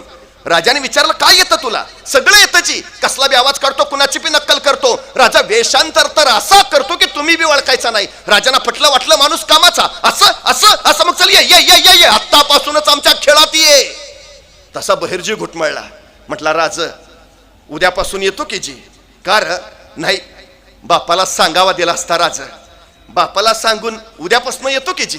राजे म्हणले ठीक आहे, जा ये उद्यापासून. बहिर्जी जायला वळाला, 5-6 पावलं गेला. अचानक काय वाटलं कुणास ठाऊक, बहिर्जी पुन्हा माघार आला. राजांना म्हणाला, राज एक सांगू का जी? राजे म्हणले बोल. नाही, कुणी अनोळखी माणूस आला तर तुम्हाला कळावं म्हणून तुम्ही झाडावर जो पोऱ्या उभा केलाय त्याला सांगा, ह्या दिवसात मोर वरडत नाही. ती नाही कुणी जाणता माणूस यायचा आणि मोराचा आवाज ऐकायचा. तो विचार करायचा, या दिवसात जर मोर ओरडतच नाहीत तर आवाज आला कुठनं. आयत गवसून जाल राजाने माणसं गोळा केली आहेत. त्याशी दऱ्याखोऱ्यातली एकंदरातली अचूक ज्ञान, सूक्ष्म निरीक्षण असलेली हाच बहिर्जी पुढं राजांचा गुप्तहेर प्रमुख झाला. महाराजांनी अशी असंख्य माणसं गोळा केली. महाराजांचं हे स्वराज्य होतं कशासाठी? छत्रपती व्हायचंय म्हणून, राज्याभिषेक करायचंय म्हणून नाही. महाराजांच्या राज्याचा वचननामा काय? सर्वास पोटास लावणे आहे. बस. रिकाम्या पोटी माना वाकलेल्या राहतात आणि भरल्या पोटी पाठीचे कणे ताठ होतात. पाठीचे कणे ताठ ठेवायचे असतील तर माणसांची पोटं भरली पाहिजेत, माणसं पोटाला लावली पाहिजेत, त्यांच्या हाताला काम आणि खिशात दाम आलं पाहिजे. महाराजांनी स्वराज्याची उभारणी केली, तिथल्या प्रत्येकाला पोटाला लावून. महाराष्ट्रात 450 किल्ले आहेत, पैकी 360 स्वराज्यात होते, पैकी 110 किल्ले महाराजांनी आपल्या 50 वर्षाच्या आयुष्यात बांधलेत. 50 वर्षात एक फ्लॅट घेणं होत नाही आम्हाला. महाराजांनी 110 किल्ले बांधले. स्वराज्य बळकट करणं हा हेतू होताच, पण त्याहीपेक्षा महत्वाचा हेतू होता या मातीत उगवलेल्या प्रत्येकाच्या हाताला काम मिळालं पाहिजे. सुतार, लोहार, चांबार, न्हावी, जोशी, गुरववाणी, मुलानी, साळी, माळी, धनगर, कोळी, तेली, आगरी, भंडारी सारी पोटाला लागली पाहिजेत. या प्रत्येकाच्या हाताला महाराजांनी काम दिलं. प्रत्येकाच्या. राज्य आपलं कधी वाटतं? जर त्या राज्याच्या कार्यात आपला सहभाग असेल तर. महाराजांनी इथल्या प्रत्येकाचा सहभाग दिला. अहो, एखादा सुतार एखादी लाकडाची फळी रांधायचा, त्यांनी रांधलेली फळी एखाद्या जहाजाला बसवली जायची, ते जहाज युद्धात उतरायचं, युद्धात त्या जहाजाला विजय मिळायचा आणि तो सुतार छाती काढून सांगायचा, त्या त्या त्या जहाजाची फळी मी मी मी रांधलीये मी. अहो, कोण आनंद दिला महाराजांनी, कोण अभिमान दिला. महाराजांनी या साऱ्याच्या बळावर साऱ्यांची स्वराज्यासाठी मोलाची साथ घेतली. रवींद्रनाथ टागोर एका ठिकाणी असं म्हणतात की मुळातच हा देश विविध जातींचा, नाना पंथांचा, अनेक धर्मांचा, या साऱ्या लोकांना एकत्र आणणं कठीण. ते एकत्र आले तर त्यांच्यात एकसंगता निर्माण करणं कठीण, आणि ते जरी एकसंग झाले तरी त्यांच्यात राष्ट्रीयत्व निर्माण होणं महाकठीण. पण हे अत्यंत महाकठीण कार्य छत्रपती शिवाजी महाराजांनी स्वराज्याच्या रूपानं इथं पूर्ण करून दाखवलं. काय विलक्षण आहे. या साऱ्यांच्या बळावर 6 जून 1674 रायगडावर 32 मनाचं स्वर्ण सिंहासन उभा राहिलं. या म्लेंच पातशाहीमध्ये एक मराठा एवढा पातशाह झाला, ही गोष्ट काही साधी झाली नाही, असं बखरकरांनी त्याचं वर्णनही केलं. महाराष्ट्र हे पहिलं लोकशाही राष्ट्र म्हणून घोषित झालं. शेतकऱ्यांचं, कष्टकऱ्यांचं, कामकऱ्यांचं लोककल्याणकारी राज्य अस्तित्वात आलं. पण महाराजांचा हा राज्याभिषेक होऊ नये यासाठी औरंगजेब जंग पछाडत होता. महाराज छत्रपती होता कामा नाहीत. आता आणखी एक सल्तनत नको. औरंगजेब राज्याभिषेक होऊ द्यायच्या मानसिकतेत नव्हता आणि राज्याभिषेक उद्ध्वस्त करायची जबाबदारी त्यानं आपल्या दूध भावावर सोपवली. हा दूध भाऊ होता कुठं? नगर जिल्ह्यात श्रीगोंदा नावाचा तालुका आहे. त्या श्रीगोंदा तालुक्यात भीमेच्या काठावर बहादूरगड नावाचा एक किल्ला आहे. या बहादूरगडावर हा औरंगजेबाचा दूध भाऊ होता, ज्याचं नाव होतं खान जहान बहादूर खान कोकलता शैबा जंग. कसं जोरदार नाव आहे, खान जहान बहादूर खान कोकलता शैबा जंग. आता काय काय लोक विचारतात त्याची बायको कसं नाव घेत असेल. तर आपल्याला काय करायचं आहे, पण नाव जोरात आहे. खान जहान बहादूर खान कोकलता शैबा जंग. पूर्वी आपली नावं पण जोरात होती. तानाजी, बाजी, येसाजी, कोंडाजी, कडतोजी, म्हणजे कुणी आपलं नाव घ्यावं त्याला जी म्हणावंच लागायचं. स्वाभिमान दिला होता महाराजांनी आम्हाला. पण याचं नाव जोरात आहे, खान जहान बहादूर खान कोकलता शैबा जंग. त्याच्यावर जबाबदारी होती राज्याभिषेक उद्ध्वस्त करायची. पण तरी महाराजांचा राज्याभिषेक झाला आणि औरंगजेब संतापला. त्यांनी खरमरीत पत्र लिहिले या बहादूर खानाला, तू करतोस काय? राज्याभिषेक झाला. या बहादूर खानानं औरंगजेबाला पत्र लिहिलं, हुजूर मी इथून उत्तरेकडनं प्रचंड प्रयत्न केले, पण बहुतेक त्या खुदाचीच इच्छा होती शिवराय छत्रपती व्हावे. काय अलौकिक उत्तर आहे. बहादूर खान सांगतो की उत्तरेकडनं मी प्रचंड प्रयत्न केले, पण बहुतेक त्या परमेश्वराचीच इच्छा होती शिवराय छत्रपती व्हावे. पण हे उत्तर काय औरंगजेबाला पटलं नाही. बहादूर खानावरचा त्याचा राग फणफणत राहिला. बहादूर खानाला कळालं औरंगजेबाचा आपल्यावरचा संताप चांगला नाही, तो लवकर कमी झाला पाहिजे. कसा कमी करायचा त्याला माहिती आहे. टेबला खालून दिलं की टेबलावरून काम होतं. पैसा म्हटलं की औरंगजेब पागळायचा. आपल्यावरचा राग जावा यासाठी बहादूर खानानं लगेच तातडीनं औरंगजेबाला एक पत्र पाठवलं. हुजूर, जे व्हायचं ते झालं, पण इथं बहादूर गडावर मी 1 कोटी नगद गोळा करून ठेवलेत आणि 200 दक्षिणी घोडी, बस एवढा पावसाळा संपू द्या. हे 1 कोटी रुपये आणि 200 घोडी मी लगेच आग्र्याला पाठवतो. औरंगजेबानं पत्र वाचलं. 1 कोटी नगद, भले पट्टे, शाबास शाबास, दे दे, लवकर लवकर लवकर पाठवून दे. आणि इथनं पुढं जरा नीट राहा. रागच गेला औरंगजेबाचा 1 कोटी म्हटल्यावर. पण बहादूर गडावर 1 कोटी नगद आहेत ही बातमी जेवढ्या वेगात आग्र्याला औरंगजेबाला कळाली, त्याच्या दुप्पट वेगात ती रायगडावर महाराजांना समजली की बहादूर गडावर 1 कोटी नगद आहेत. महाराज म्हटले, बरं झालं, नाहीतर राज्याभिषेकाला खर्च झालाच होता. महाराजांचं गुप्तहेर खातं किती कमालीचं आहे बघा. आग्र्याला निरोप मिळतोय बहादूर गडावर 1 कोटी आहे, आणि दुसऱ्या दिवशी महाराजांना कळतंय बहादूर गडावर 1 कोटी आहे. औरंगजेबाच्या दरबारातच महाराजांचे हेर आहेत. पण गुप्तेर खात्याची गोपनीयता इतकी आहे की बहिर्जी नाईकांशिवाय महाराजांच्या गुप्तेर खात्यात कोण कोण होते त्यांची नावं सुद्धा इतिहासाला अजून माहिती नाहीयेत. महाराजांना कळालं बहादूर गडावर 1 कोटी नगद आहेत. मग महाराजांनी बोलावलं आपले सरसेनापती हंबीरराव मोहिते. हंबीरराव येते झाले. जी महाराज, हंबीरराव, बहादूर गडावर 1 कोटी नगद आहेत, आणतो. काय संवाद आहे बघा. महाराज म्हटले, हंबीरराव, बहादूर गडावर 1 कोटी नगद आहेत, आणतो. कारण देणं प्रकारच नाही. आता हंबीरराव असं नाही म्हटले, नाही बरोबर आहे महाराज, पण जरा दिवस पावसाळ्याचे आहेत, मलाही सर्दीची अलर्जी आहे, उद्या ना एवढा पावसाळा, बघू ना परत. नाही हो, कारण देणारे कधीच विजयी होत नाहीत आणि विजयी होणारे कधीच कारण देत नाहीत. शिवचरित्र हा जगातला एकमेव असा इतिहास आहे ज्या इतिहासात तुम्हाला कुणी कारण देतानाच भेटत नाही, विषयच नाही. शिवचरित्र जगण्याची स्पर्धा नाही, शिवचरित्र मरण्याची स्पर्धा आहे. महाराज एखादी मोहीम काढायचे आणि तानाजी म्हणायचा, राज छोडाव आपला, आपण जाणार. तसा यसाजी म्हणायचा, ताना आम्ही आहे नव, ही मोहीम आपली, आपण जाणार राज. तसे बाजी म्हणायचं, यसाजी कॉपसनं नंबर लावून बसलो का, सरमाग ही मोहीम आपली आहे, आपण जाणार, आपण लढणार, आपण मरणार राज. जगाच्या पाठीवरचा पहिला काळ आहे. माणसं जगण्यासाठी नाही, मरण्यासाठी स्पर्धा करतात.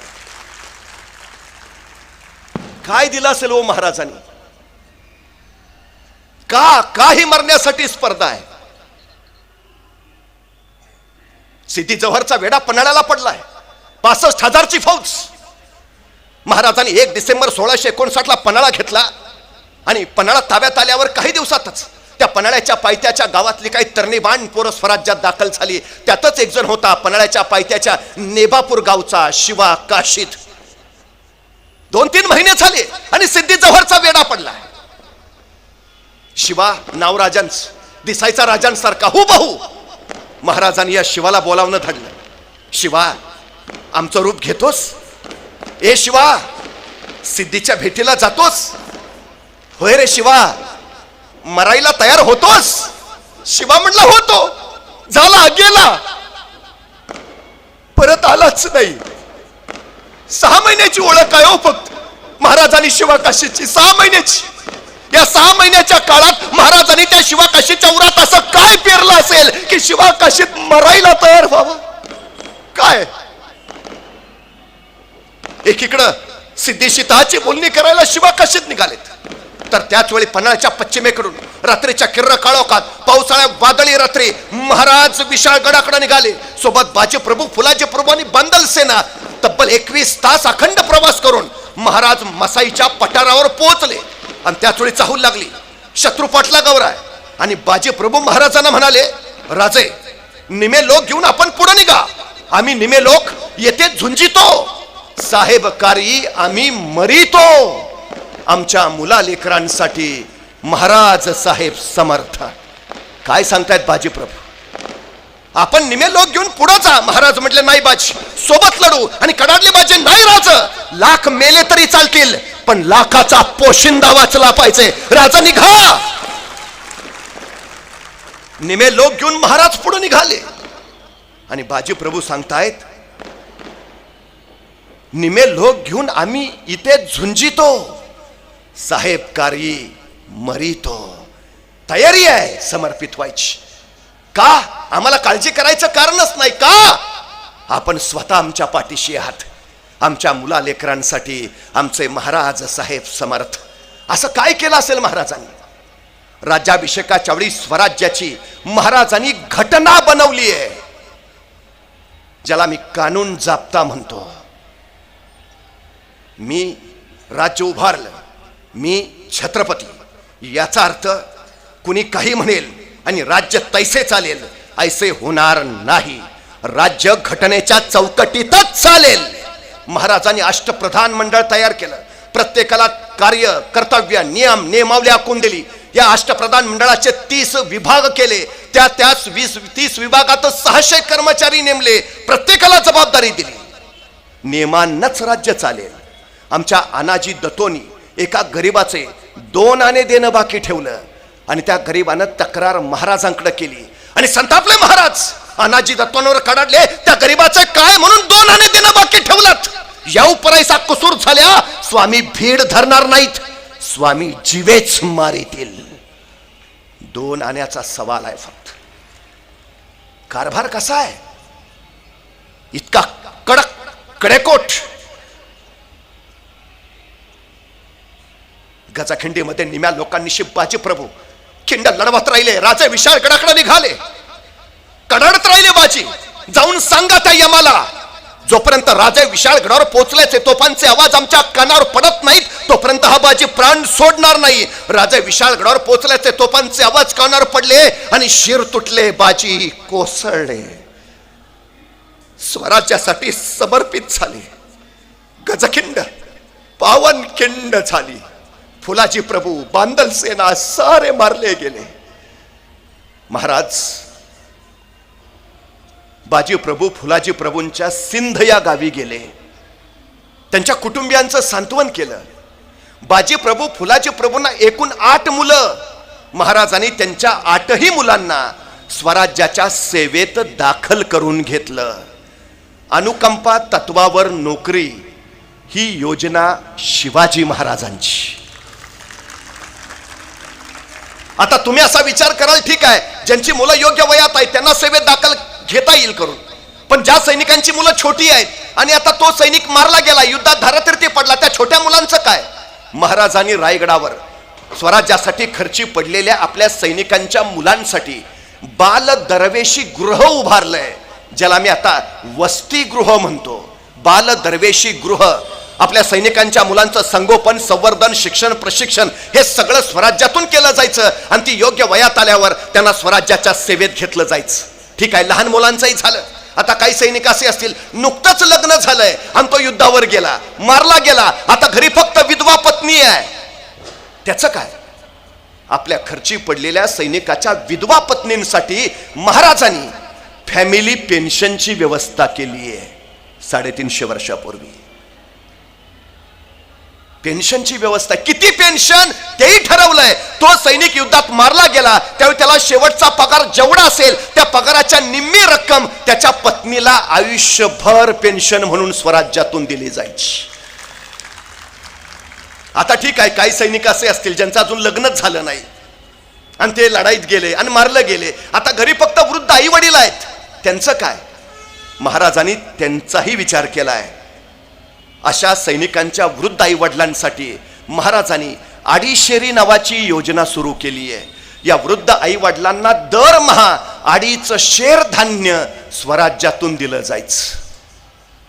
महाराजांनी इतका बारीक विचार केलाय. आपल्या शेवटच्या घटकापर्यंत स्वराज्याचं सारं पोचलं पाहिजे, साऱ्यांना न्याय मिळाला पाहिजे, हे सगळ्यात महत्वाचं महाराजांनी पाहिलं. महाराजांच्या रणांगणावर लढताना 10 वर्ष स्वराज्य निर्मितीसाठी गेली, 10 वर्ष बालपणात, पण उरलेली 30 वर्ष महाराजांनी स्वराज्याचं सुराज्य करण्यात घालवलीत. स्वराज्य म्हणजे माझं राज्य आणि सुराज्य लोककल्याणकारी राज्य. महाराजांनी हे लोककल्याणकारी राज्य उभा केलं. आणि म्हणूनच या देशाची राज्यघटना तयार करताना डॉक्टर बाबासाहेब आंबेडकर असं म्हणतात की या देशाची राज्यघटना तयार करताना माझ्या डोळ्यासमोर छत्रपती शिवाजी महाराजांचं स्वराज्य होतं. किती बारीक विचार केलाय. त्यामुळे कारण देणं, जबाबदारी टाळणं हा प्रकारच नाही स्वराज्यात. महाराजांनी सांगितलं हंबीरराव बहादूरगडावर 1 कोटी नगद आहेत, आणतो. पण आणणं सोपं आहे. बहादूरगडावर त्याची 35,000ची खडी फौज आहे. त्या 35,000 फौजेच्या तावडीतनं 1 कोटी आणायचे म्हणजे किमान 50,000ची फौज घेऊन गेलं पाहिजे. मग रायगडावर त्यावेळी 50,000 सैन्य आहे? नाही हो. स्वराज्याची पद्धत अशी, दसऱ्याला सीमोल्लंघन करावं, स्वराज्य संवर्धनासाठी बाहेर पडावं, अक्षय तृतीयेला परत यावं आणि शेतीच्या कामाला लागावं. आमचा स्वराज्यातला शेतकरी हाच स्वराज्याचा सैनिक असायचा आणि स्वराज्याचा सैनिक हाच पावसाळ्यात शेती करत बसायचा. मल्टी स्किल लेबर पॉलिसी ही महाराजांची निर्मिती आहे. एकाच सैनिकाकडनं अनेक कामं करून घेणं, मल्टी स्किल लेबर पॉलिसी. त्यामुळे महाराजांचा राज्याभिषेक उरकून स्वराज्याचं सगळं सैन्य आपापल्या गावी शेतीवाडी करायला गेलंय. रायगडावर सैन्य आहे कुठं? मग बहादूरगडावर 1 कोटी कसे आणणार? आपल्याकडं दंगल झाली, आणीबाणी आली की राज्य राखीव दल येतं. राज्य राखीव दल ही संकल्पना ही छत्रपती शिवाजी महाराजांची. रायगडावर कायम 10,000ची रिझर्व्ह फोर्स असायची, राज्य राखीव दल. हंबीररावांनी काय केलं? या 10,000 राखीव दलातले 1,000 रायगडाच्या रक्षणासाठी तिथंच ठेवले. 9,000 राहिलेले सोबत घेतलेल्या 9,000 फौजेचे त्यांनी परत 2 भाग केले. एक भाग केला 7,000चा, दुसरा भाग केला 2,000चा. 2,000ची फौज हंबीररावांनी स्वतः सोबत घेतली आणि हंबीरराव रायगडावरनं निघाले. ते पुण्यात आले आणि पुण्यातनं पुणे सोलापूर हायवेनं उरळी कांचन यवत पाटस करत श्रीगोंद्याच्या म्हणजे बहादूरगडाच्या अलीकडं करकुंब नावाचं एक गाव आहे, त्या करकुंबला येऊन थांबले. करकुंबवरनं बहादूरगड एका झेपेचा. 2,000 फौजेनिशी हंबीरराव कुठं? करकुंबला. आणि त्यांच्या हाताखालचा सरदार 7,000ची फौज घेऊन रायगडावरनं निघाला. तो पुण्यात आला आणि पुण्यातून पुणे नगर हायवेनं रांजणगाव शिरूर करत तो अहमदनगरला पोहोचला आणि अहमदनगरवरनं तो श्रीगोंद्याकडं म्हणजे बहादूरगडाकडं निघाला. आणि हे 7,000 सैन्य जसं नगरवरनं बहादूरगडाच्या दिशेनं निघालं, त्यांनी एकच हल्लाकल्लोळ करायला सुरुवात केली. हर हर महादेव, जय भवानी, ढोल तसे बडवायला सुरुवात केली. अवघा हल्लाकल्लोळ उठला आणि मराठ्यांचा हा हल्लाकल्लोळ बहादूरगडाच्या कानावर गेला. एक हेर धावत धावत बहादूर खानाजवळ गेला. हुजूर, क्या हुआ? ते आले. कोण? मराठे हुजूर. मराठे? दिवसा? ते तर रात्री येतात. दिवसा कसे आले? आणि खरं आहे बरं, महाराजांच्या सगळ्या लढाया रात्रीच्या आणि त्यातल्या त्यात निम्म्याच्या वर लढाया अमावस्येच्या रात्रीच्या. दिवस शुभ आहे का? मुहूर्त काढलाय का? प्रकार नाही. ते हल्ली आमच्याकडे फॅड भयानक. आमच्या घरातला करता माणूस कामाला बाहेर पडतो, 5-6 पावलं जातो, 7व्या मिनिटाला परत घरात. बायको विचारते काय झालं? मांजर आडवं गेलं. मला राऊंड राऊंड प्रश्न पडतो, त्या मांजरला काय वाटत असेल? हे आडवं गेलं. जी माणसं कारण सांगतात ना, यशोगाथा त्यांच्या गळ्यात कधीच माळ घालत नाही. मोगलांचं सैन्य अफाट, महाराजांचं मुठभर. दिवसाच्या उजेडात मोगलांशी शिकस्त देऊ शकत नाही. मग महाराजांनी स्वतःचं युद्धतंत्र निर्माण केलं. अमावस्येच्या किर्र काळोखात मुठभर सैन्य घ्यावं आणि मोगलांच्या बलाढ्य फौजेवर छापेमारी करत राहावं. मोगलांना जंग जंग पछाडावं. त्यामुळे मोगलांना पक्क माहिती आहे मराठे दिवसा येतच नाहीत, ह्यांचा दिवस रात्रीचाच. त्यामुळे दिवसा मराठे आलेत म्हणल्यावर त्याला खरंच वाटेना. पण तोपर्यंत हर हर महादेवच्या आरोळ्या त्याच्याही कानावर पडल्या आणि बहादूर खानाची खात्री पटली. आले आले आले. पण ज्यार ते दिवसा आलेत, भयानक आले असणार. कारण आपली 35,000ची फौज आहे. आपल्या 35,000 फौजेशी हे दिवसा लढायला आलेत, म्हणजे मराठे 50,000 तरी असणार. बहादूर खानानं काय केलं, आपली 35,000 फौज तिथनं बाहेर काढली, वॉचमन गेटमनच ठेवले तिथं, आणि 35,000 फौज घेऊन निघाला मराठ्यांच्या रोखानं. इकडून मराठे तावात, तिकडून बहादूर खानाचं सैन्य यलगार तख्ताक दिन आक्रमण, दोन्ही फौज आमने सामने आल्या. आता तुंबळीत दोणार बहन धुमचक्री मारदार कडाडला बहादूर खान, आक्रमण उसळले मराठे, हर हर महादेव, तलवारी उचलल्या गेल्या आणि वार होणार. मराठ्यांनी अचानक रिव्हर्स गिअर टाकला, भागो. त्या बहादूर खानाला सुचायचं बंद झालं. चला मराठे पुढं मोगल मागं, मराठे पुढं मोगल मागं, 2 मैल 4 मैल 5 मैल 10 मैल. मराठे मागं वळूनच बघेनात, मराठे पुढंच, आणि मराठे मागं वळून पण बघेनात. मग बहादूर खान म्हटला, रुक जाओ. गए, भाग गए. मला वाटलं 50,000 असतील, मराठे 7,000 आहेत. आपली 35,000ची फौज बघूनच पळून गेले, आता नाही यायचे परत, चलो वापस. त्यानं सगळं सैन्य वळवलं, निघाला बहादूरगडाच्या दिशेनं. 10-12 मैलच गेला असेल, तेवढ्यात त्याचा मागचा हेर ओरडला, हुजूर मराठे परत आले. आता मात्र बहादूर खान संतापला, अरे काय लपाछपी चालली आहे का, ही काय पद्धत आहे का राव, अशी असते का लढाई. पण आता मराठे येतायतच अंगावर चाल करून म्हणल्यावर काय करतो. बहादूर खानानं परत सगळं सैन्य वळवलं, निघाला मराठ्यांच्या दिशेनं. आता मराठे तावात घुसायचं आणि कापायचं. बहादूर खान संतापला, यलगार तख्ताक दिन आक्रमण, मराठे हर हर महादेव करत समोर आले, तलवारी उचलल्या गेल्या आणि वार होणार. मराठ्यांनी परत रिव्हर्स गिअर टाकला, भागो. आलं मराठे पुढं मोगल मागं, मराठे पुढं मोगल मागं. 5 मैल 10 मैल 15 मैल 20 मैल. मराठे थांबायचं नावच घेणार. मग बहादूर खान म्हणला, रुक जाओ. गए, उगा हुलकावणी दाखवायला आलते, 2 वेळा हुलकावणी दाखवली, आता नाही यायचे परत, चलो वापस. त्यांनी सगळं सैन्य वळवलं, निघाला बहादूरगडाच्या दिशेनं. 15-20 मैलच गेला असेल, तेवढ्यात त्याचा मागचा हेर परत ओरडला, हुजूर मराठे परत आले. आता मात्र बहादूर खानाला सुचेना, काय पद्धत आहे काही.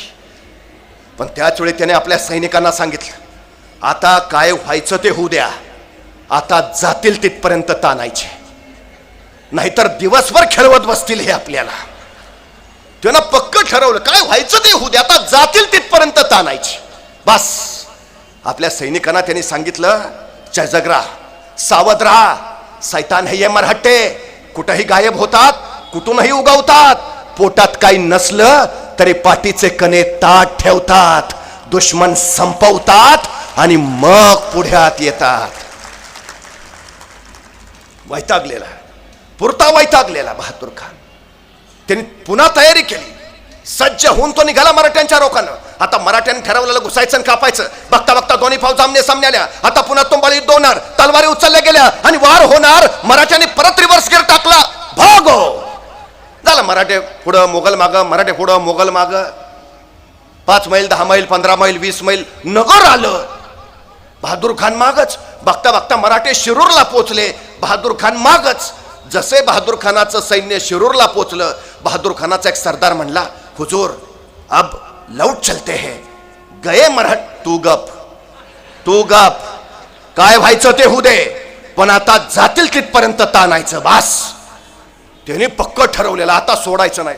मराठे तोपर्यंत राजनगावला पोहोचले, बहादूर खान मागच. बघता मराठे पुण्यात पोहोचले, बहादूर खान मागच. पण मराठे जसे पुण्यात पोहोचले, काही मराठे कथरच्या घाटात, काही मराठे सिंहगडच्या घाटात, काही मराठे सासवडच्या घाटात. बहादूर खान पुण्यात आला खरा, पण त्याला मराठे कुठं दिसेच नात. यही तो थे, कहा गए, ढोंडो. सगळं 35,000 सैन्य मराठ्यांना शोधत राहिलं, पण सापडतील ते मराठे कसले. बहादूर खानाचं सैन्य शोधून दमलं, पण मराठे सापडेच नात, मराठे गवसेच नात. अहो त्याला काय माहिती आहे, सह्याद्रीच्या दऱ्याखोऱ्यात फक्त 3घच फिरू शकतात, एक वारा, दुसरा वाघ आणि तिसरे मराठे. 4थ्याचं काम नाही. पण आता मराठे सापडतच नाहीत म्हणल्यावर बहादूर खान म्हणाला, जीतम, बड़ी जीत मिली हमें, मराठे भाग गए, मराठों को भगा दिया, खासी जीत मिली, चलो वापस. आणि 35,000 फौज घेऊन तो निघाला पुण्यातनं.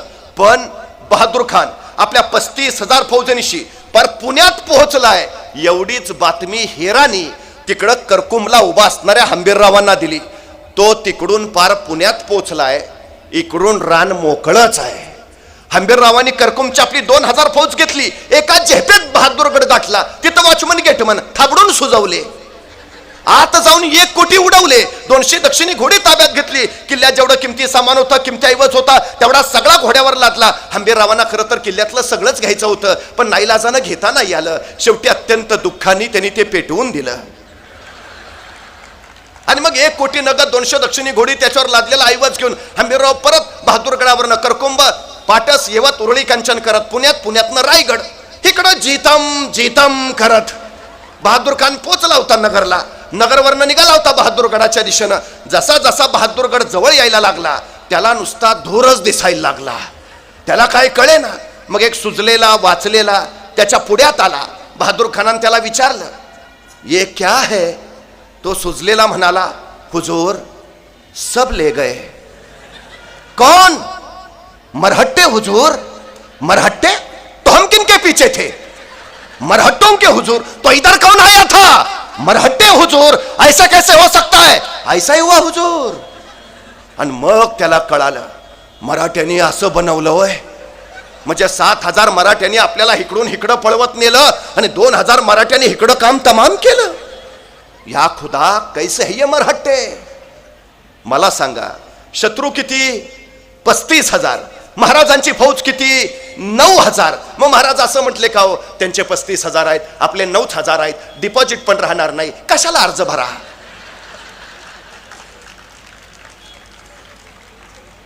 माघार घेतली, लढायलाच नको म्हटले.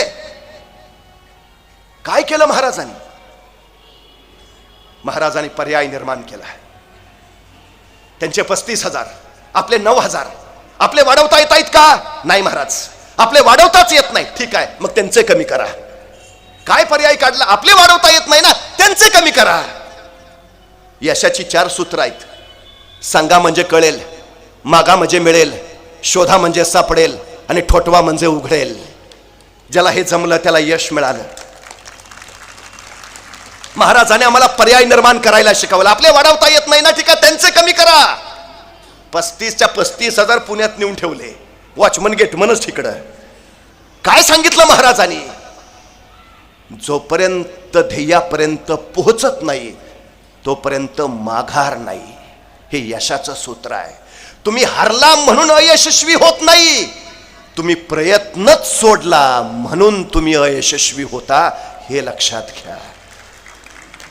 जोपर्यंत पोचत नाही तोपर्यंत थांबायचं नाही. महाराज सांगतायत, झेपावत राहा. झेपावता येत नाही, उड्या मारा. उड्या मारता येत नाही, पळत जा. पळता येत नाही, चालत जा. चालता येत नाही, रांगत जा. रांगता येत नाही, घसरत जा. घसरता येत नाही, गरंगळत जा. गरंगळता येत नाही, सरपटत जा. पण जा. जोपर्यंत पोहोचत नाहीस तोपर्यंत पुढे जात राहा. यश स्वागताला उभा आहे. महाराज नाही कारण देत बसले, आपलं सैन्य कमी आहे, जे आहे ते पर्याय निर्माण करा. सगळ्याच लढाया तलवारीच्या जोरावर जिंकता येत नाहीत. बऱ्याच लढाया बुद्धीच्या बळावरच जिंकता येतात. हे महाराजांनी सिद्ध करून दाखवलं. सगळ्यात महत्वाचं, महाराजांचा प्रत्येक प्रसंग मृत्यूचा आहे. फतेह खान मृत्यू, अफजल खान मृत्यू, शाहिस्ता खान मृत्यू, मिर्झा राजे मृत्यू, आग्रा भेट मृत्यू. पण प्रत्येक मृत्यूशी, मृत्यूच्या प्रसंगाशी महाराजांनी झुंज घेतली. लढणं आणि भिडणं हाच यश मिळवायचा मार्ग आहे. संकटापासून पळून जाणं हा अपयशाचा मार्ग आहे. प्रत्येक मृत्यूच्या प्रसंगात महाराज झुंजत राहिले. 1665 मिर्झा राजाबरोबर तह झाला. 40 किल्ले स्वराज्यात होते आणि तहात 23 किल्ले मोगलांना द्यावे लागले. फक्त 17 किल्ले राहिले, फक्त 17. 1665 आतापर्यंत कमावलेलं सगळं गेलं. 2 वर्ष कोरोनात गेली आणि माणसं सगळं संपलं म्हणून आत्महत्या करत बसली. महाराजांची काय अवस्था असेल? 23 किल्ले दिले सगळे, छोटे मोठे फक्त 17 किल्ले उरलेत आणि त्याहून परत आग्र्याला जावं लागलं. महाराजांना ठार मारायचाच बेत. जिवंत परत जाऊ का खात्री नाही, तरी महाराज निसटले. आणि 1665 ते 1674 या 9 वर्षात महाराजांनी 343 किल्ले जिंकले आणि राज्याभिषेकाच्या वेळेला स्वराज्यात 360 किल्ले होते. खचता कसले, निराश कसले होता, मनगटात रग आणि छातीत धग असायला हवी, तेव्हा इतिहास घडवता येतो. महाराजांनी ते सांगितलं, संकट तुमच्यापेक्षा मोठी नसतात, तुम्ही ठरवता ती छोटी का मोठी. संकट नाही. महाराजांकडे तो आत्मविश्वास होता. आमच्या पिढीला तो द्या. महाराजांना या लढाईमध्ये विजय मिळाला. बरं मला सांगा, ह्या बहादूरगडाच्या लढाईत प्रत्यक्ष युद्ध झालं का? महाराजांची काय हानी झाली का? काय नुकसान झालंय का? फायदा 1 कोटी. आता जर आपल्याला 1 कोटी मिळाले, आता पार्टी. महाराजांचं नाही होत तसं. परिणामांची पर्वा न करता केलेली कृती तुम्हाला अयशस्वी ठरवते आणि परिणामांची पर्वा करून केलेली कृती तुम्हाला यशस्वी बनवते. महाराजांनी फक्त 1 कोटी मिळवण्या इतपत नियोजन केलं नव्हतं. महाराजांनी पुढचा विचार करून ठेवलाय. बहादूर खानाच्या 1 कोटी आपण पळवले. बहादूर खान गप्प नाही बसणार. नगरचं सैन्य गोळा करेल, नाशिकचं सैन्य गोळा करेल, त्याचं स्वतःचं 35,000 लाखाभराची फौज उभा करेल आणि रायगडावर हल्ला चढवेल. बहादूर खान लाखाची फौज घेऊन रायगडावर चालून आला तर रायगडावर आपले फक्त 10,000. राजधानी राखावी कैसे? मग बहादूर खान थोपवला पाहिजे, थोपवलाच पाहिजे. कुठवर? आपलं सैन्य परत येत नाही तोपर्यंत. आपलं सैन्य कधी परत येणार? पावसाळा संपल्यावर. पावसाळा कधी संपणार? 4 महिन्यानंतर. म्हणजे 4 महिने बहादूर खानाचं आक्रमण थोपवलंच पाहिजे. सुरू झालं महाराजांचं राजकारण आणि महाराजांनी आपला वकील काझी हैदर त्यांना पाठवलं बहादूरगडावर बहादूर खानाची भेट घ्यायला. काझी हैदर बहादूरगडावर पोहोचले, पण बहादूर खान काही भेटच घेना. नको बाबा, ते बनवतात फार, पण संकेत असतो भेट घ्यावी. नाईलाजानं बहादूर खानानं काझी हैदरांची भेट घेतली. विचारलं क्या है? तसे काझी हैदर म्हणाले, हुजूर, आपल्यावर कोसळलेल्या दुःखाची आम्हास तीव्र जाणीव आहे. हे असे दिवसा ढवळ्या 1 कोटी जाणं साधी बात नव्हे. अंतकरणाला किती यातना झाल्या असतील आम्ही समजू शकतो, पण हुजूर, आमच्याकडनं हे चुकून घडलं. It's an accident. अपघात होता तो. आमच्या महाराजांना तुमच्या ताकदीचा अंदाजच नाही आला आणि जेव्हा आला महाराजांना प्रचंड पश्चाताप झाला. 3 दिवस आतल्यात जळतायत तो महाराज. 2 दिवस जेवले नाहीत. शेवटी आज महाराज आम्हाला म्हणाले, काझी साहेब, तुम्ही स्वतः जातीनं बहादूर खान साहेबांची भेट घ्या. त्यांना सांगा आम्ही विना अट विना शर्त त्यांना 10 किल्ले द्यायला तयार आहे. संभाजी महाराजांना त्यांच्याकडे चाकरीला पाठवायला तयार आहे आणि बहादूर खान साहेब सांगतील त्यावेळी स्वतः आम्ही दस्तूरखुद्द छत्रपती शिवाजी महाराज त्यांच्या सहकार्यासाठी यायला तयार आहे. एवढा ऐकलं तसा बहादूर खान ताडकन उठला. 10 किल्ले? मग आत्ताच चाव्या आणायच्या. मग संभाजी महाराज कधी येत आहेत? मग महाराज कधी येतो म्हणले. काझी हैदरना कळलं मासा गळाला लागलाय. काझी हैदर म्हणले, हुजूर, आमचे महाराज हे सगळं तुम्हाला देणारच आहेत, नव्हे दिलंच आहे म्हणून समजा. फक्त आमच्या महाराजांची एक छोटीशी अट आहे. म्हणजे काय काय काय काय नाही, हे जे महाराज सगळं देणार आहेत, म्हणजे 10 किल्ले, संभाजी महाराजांनी येणं, स्वतः महाराजांनी येणं, या सगळ्याला औरंगजेब बादशहांची मान्यता हवी. एकदा बादशहांच्या मान्यतेचे शिक्क्याचे कागद आले, आमच्या महाराजांनी हे सगळे तुम्हाला दिले. बहादूर खान म्हणला, एवढंच ना, शिक्क्याचे कागदच पाहिजेत ना बादशहांचे? दिले दिले दिले. त्याच्या काही डोक्यातच नाही आले. तो काय आत्ताचा काळ आहे का? काय पाहिजे? औरंगजेबाच्या मान्यतेचे शिक्क्याचे कागद. की लगेच बहादूर खानानं औरंगजेबाचा मोबाईल नंबर फिरवलाय. लावला मोबाईल औरंगजेबाला. हा आलमपणा. आलेत वकील महाराजांचे. हो हो हो, झाली झाली चर्चा. हो, नाही 10 किल्ले द्यायला तयार आहेत. हो हो हो, नाही विनाट विनाट विना अट 10. हो हो हो, नाही नाही नाही, संभाजी महाराजांनाही पाठवतायत. हो संभाजी, हो हो, नाही स्वतः येतो म्हणले. हो हो हो हो हो, नाही नाही, फक्त तुमची मान्यता हवी. हा नाही, एकदा तुमच्या मान्यतेचे शिक्क्याचे कागद आले की त्यांनी हे आपल्याला दिलेच. हो, फक्त शिक्क्याचे कागद पाहिजे.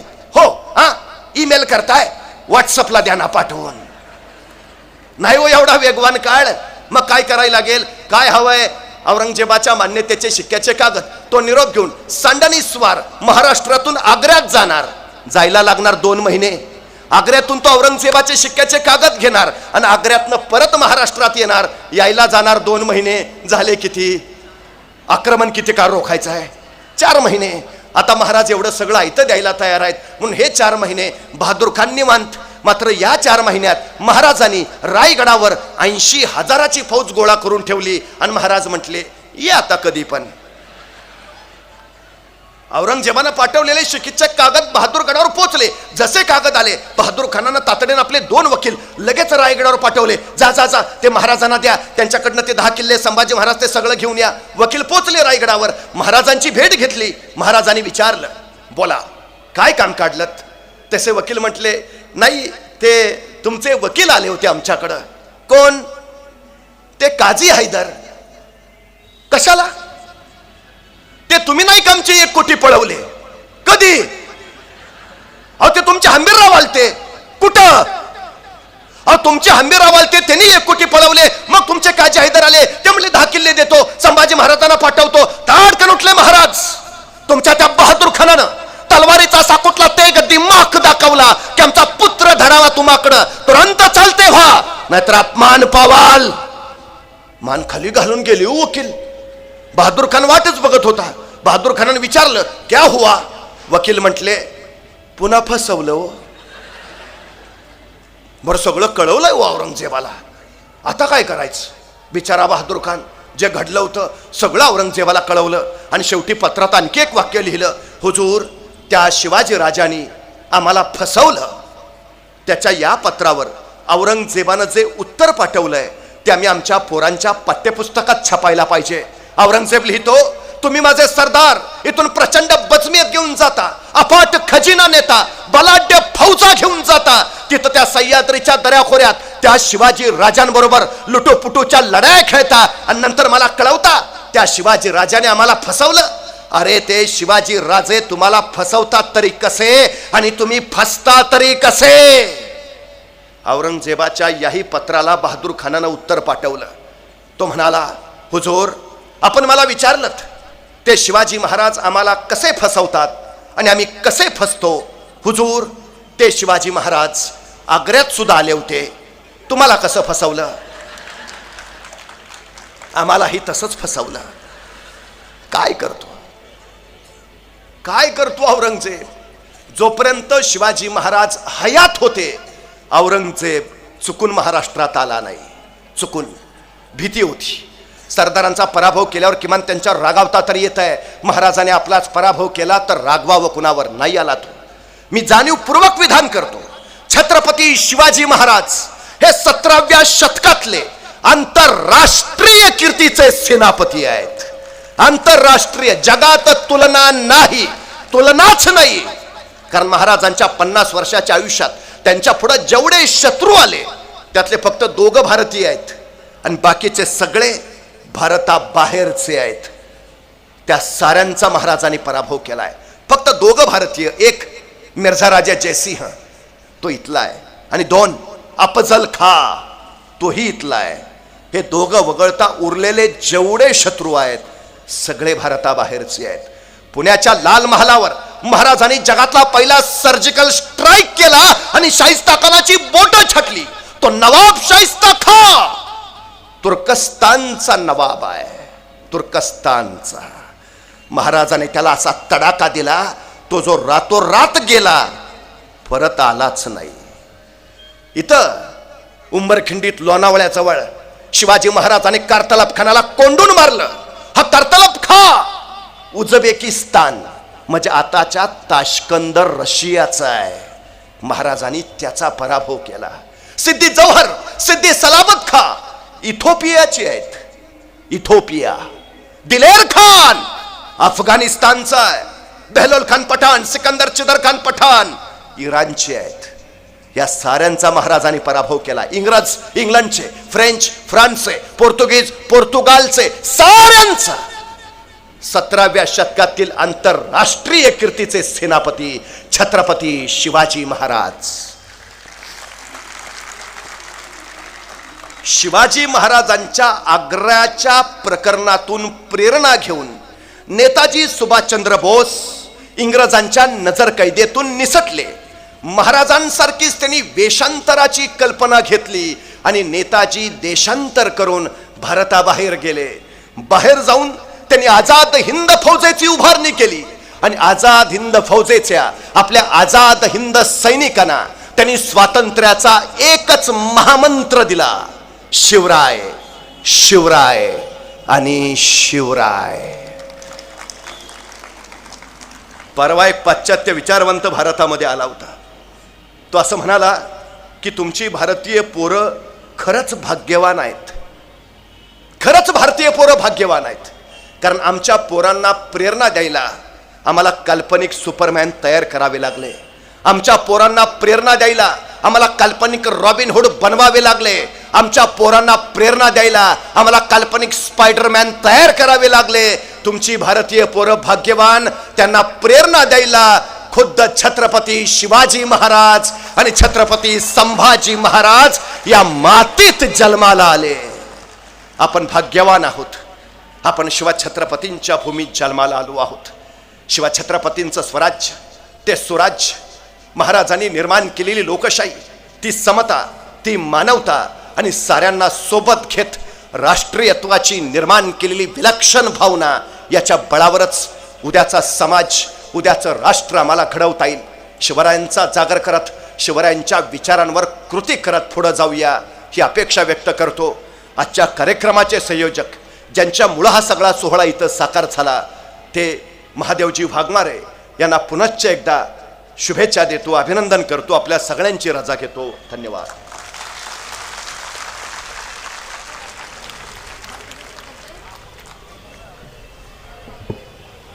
खूप खूप धन्यवाद सर. खरोखरच निशब्द करणारा असा अनुभव सरांनी आपल्याला दिलेला आहे. आणि मला वाटतंय प्राध्यापक नितीन बाळगुडे पाटील सर म्हणजे एक व्यक्ती नाही तर एक विचार आहे. आणि आज परिवर्तन सामाजिक संस्थेच्या वतीनं संस्थेचे अध्यक्ष महादेव वाघमारे यांनी त्यांना आमंत्रित केलं. हे खरोखरच आपणासाठी एक खूप चांगला योग त्याच्यामुळे लाभलेला आहे. आणि आपण साक्षात सरांना इथं लाईव्ह ऐकलेलं आहे. खूप खूप धन्यवाद. धन्यवाद. धन्यवाद भानुगडे साहेब. आपण खांदा कॉलनीकरांना प्रचंड ऊर्जा दिली, प्रचंड प्रेरणा दिली. अशीच प्रेरणा सगळ्यांनी घेऊन आपण राजांचा इतिहास ऐकला, त्याबद्दल सरांचे मी आभार मानतो. आणि आपण सर्वजण खांदा कॉलनीकर वेळात वेळ काढून परिवर्तन संस्थेच्या कार्यक्रमाला उपस्थित राहिले, त्याबद्दल मी आपल्या सर्वांचे आभार मानतो आणि कार्यक्रम संपला असं जाहीर करतो.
गाडी इथं लावायला पाहिजे.